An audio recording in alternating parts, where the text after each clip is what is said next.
Let's talk Seattle Seahawks. Obviously, this is a team that's made a ton of moves this offseason, and now we're gearing up for the draft. And there's been a few reports that have been bounced around the last couple of days that have pointed the Seahawks in one clear direction at the most important position on the field. We're talking quarterback position. I think it's part of a smart strategy for Seattle. We'll break that down in just 1 second. But first, I'm Nick. That is Andrew, and this is Saturday Morning Inspection.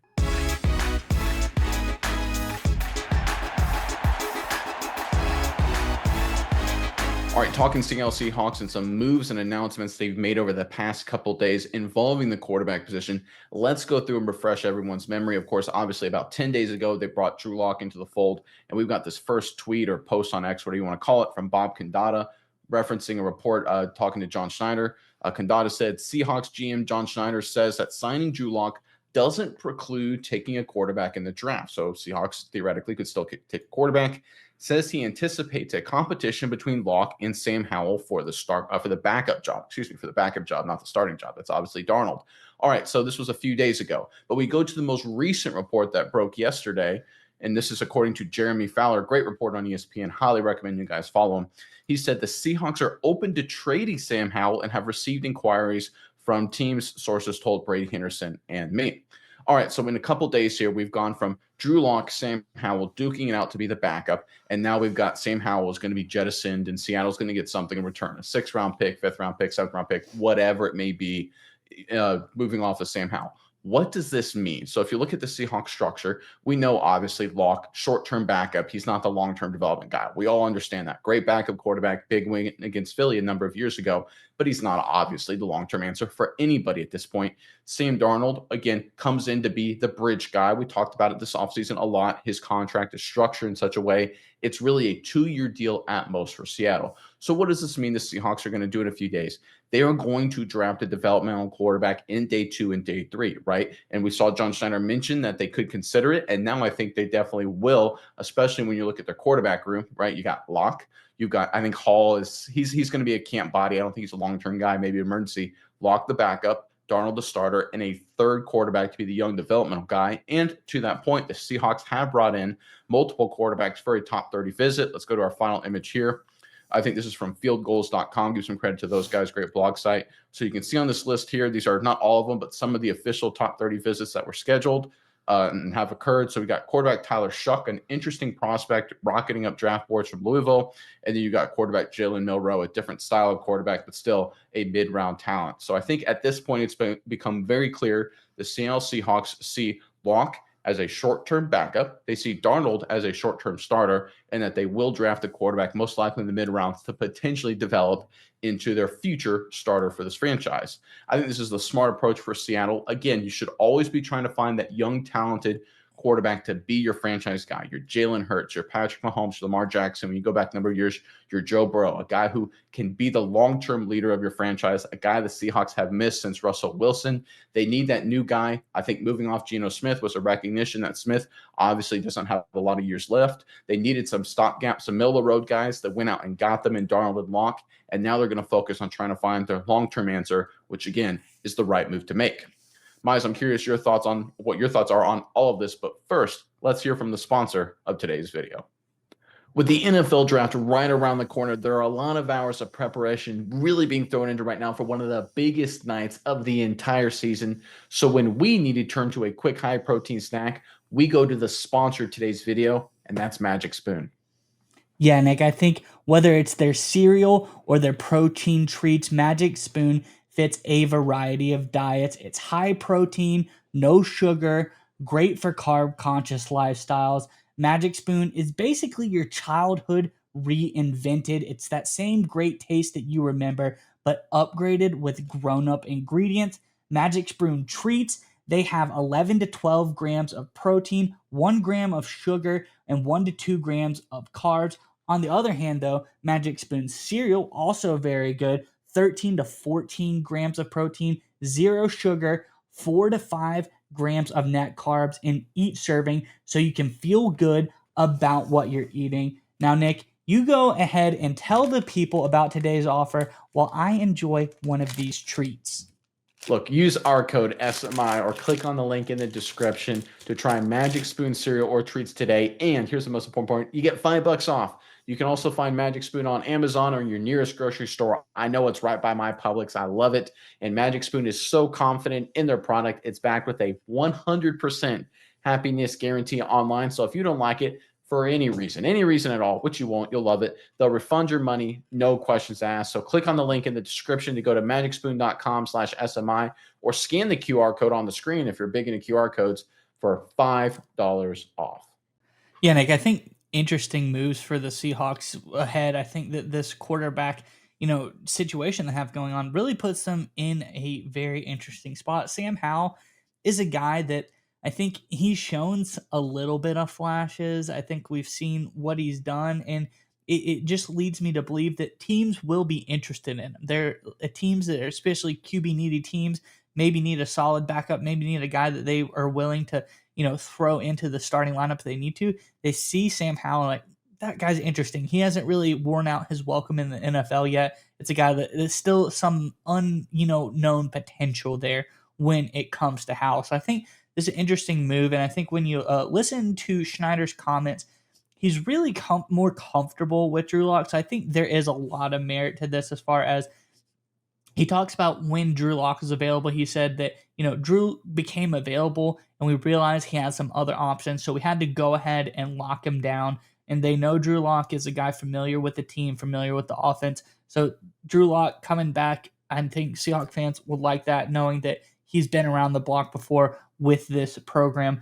But I think that leads the Sam Howell trade makes a whole lot of sense to me. And I think there are teams that will be interested in him because of what he brought to the table coming out of North Carolina. There were points in time. If we all know how the draft landscape changes from the end of the Super Bowl period to the time right now, right before the draft. There are quarterbacks, as in Sam Howell, who at the end of that period, the very beginning of the offseason, was one of the favorites to be the number one overall pick in that draft.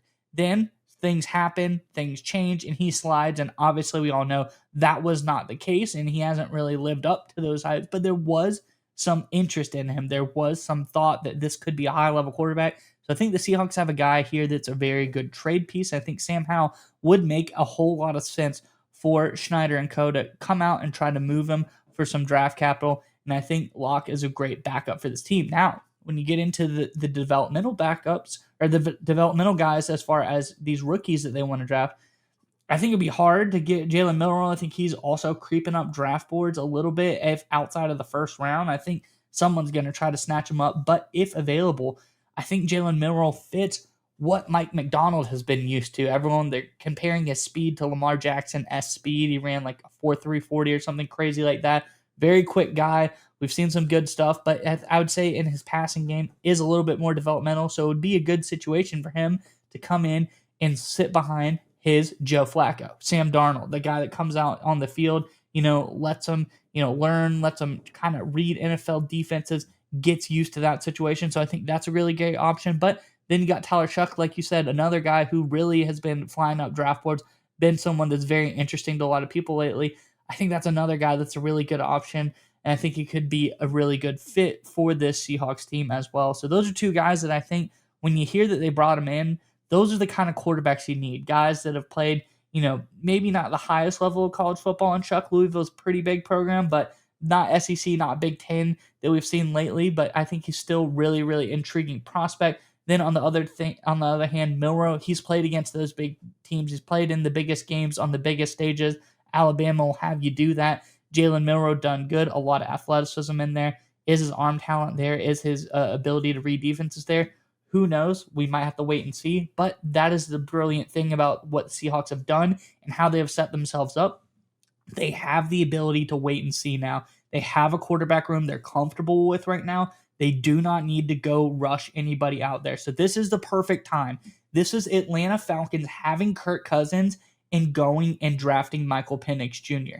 Everyone's like, that was maybe a little bit of reach, but now we see Kirk Cousins didn't turn out exactly the way that they want it to be. Maybe Sam Darnold doesn't turn exactly the way they want to be. They had a guy waiting in the wings that they really liked, Michael Penix Jr. He came out, did a lot of really good things, and they were set up for the future of the quarterback position. So I think this is the time you go do it. The Seahawks, they got to be aggressive, get themselves a good developmental quarterback, let him do what he does and develop, and then have themselves set up for the long term. I think this is a great move if it happens for Schneider and co. Yeah, and obviously the Seahawks have done this exact same thing before, about a decade and a half ago. They signed, of course, Matt Flynn, quarterback, to a big deal. He comes to Seattle, supposed to be the starter. They take a flyer on a transfer quarterback named Russell Wilson in the third round, and the rest is history. Wilson becomes an all-pro, takes them to the Super Bowl twice. They get a ring out of it, right? So the Seahawks have done this exact same approach before, and they're not the only one. This is a common, standard, everyday approach. The Chiefs famously did this, Alex Smith, and then wait for their guy, Patrick Mahomes. They got him. Rest is history, right? You look at the Buffalo Bills. We've got Tyrod Taylor. We, for a number of years, have some success waiting for our guy, Josh Allen. The rest is history. The Philadelphia Eagles, Jalen Hurts. The rest is history, right? Successful teams go through this process of, okay, we've got a competent veteran starter that we're okay with for a couple of years, but we're going to be looking for our quarterback, and we're going to take a few shots at it to see if we get our guy. And if we do, we're going to break out, become one of the top teams year in and year out in the National Football League. And that's exactly what the Seahawks are doing here. Again, we've talked about it a lot this offseason. If you look at the deals, whether it's Cooper Kupp, whether it's Darnold, the Seahawks have structured their additions to have deals that expire or give them the opportunity to walk away after a year or two. With the Seattle Seahawks, who have more guys on rookie contracts than anyone else in the NFL, and they've got some really talented guys on those deals, they're going to have to pay those guys a lot of money. And if you're paying those guys a lot of money, it means you're going to need to be relatively cheap at the quarterback position within a few years. Enter the young quarterbacks you select either in this draft. I think they're definitely going to take at least one, and probably the following year as well, to try and take multiple bites of the apple. Now, when you look at the Seahawks draft picks, of course, we all know, before I get too deep in the weeds here, Seattle's going O-line early and often, probably multiple times during the draft. But here's the beautiful thing. The Seahawks, and people have kind of slept on this, have five picks in the first 92. We're talking 5 picks in the first 3 rounds. So they got a lot of chances here. I think first round, probably O-line. But then you have number 50 and 52, obviously 52, the pick they got from the DK Metcalf trade to the Pittsburgh Steelers. I think there's a good chance, if a guy like Milroe's available at 52, they use the Steelers' second-round pick to draft him, in which case you basically traded DK Metcalf for a potentially future starting quarterback. I think a lot of people would agree with that, especially in terms of the cap savings going from expensive Metcalf for a very cheap real quarterback on a young rookie deal. That's an opportunity. We're talking late third round as well as an opportunity. And of course, fourth round when you get into the comp pick. So the Seattle Seahawks have a lot of picks and a lot of different ways to go. And that's the beautiful part of John Schneider's strategy. They're not hamstrung to where, oh my gosh, we really need O-line, which they do. We all agree that they definitely need O-line help. They got some other needs they need to address as well. But they're not in a situation where they have, a first round pick, a third round pick, and then like 2 6 and 2 7, and that's it, where they have to go O-line first round, QB third, and that's all they're going to get. No, they've got a lot of draft capital. They got a lot of assets. They can slide up, they can slide back, they can stand pat and take whoever comes to them when it comes to the quarterback position, obviously after addressing their bigger needs first.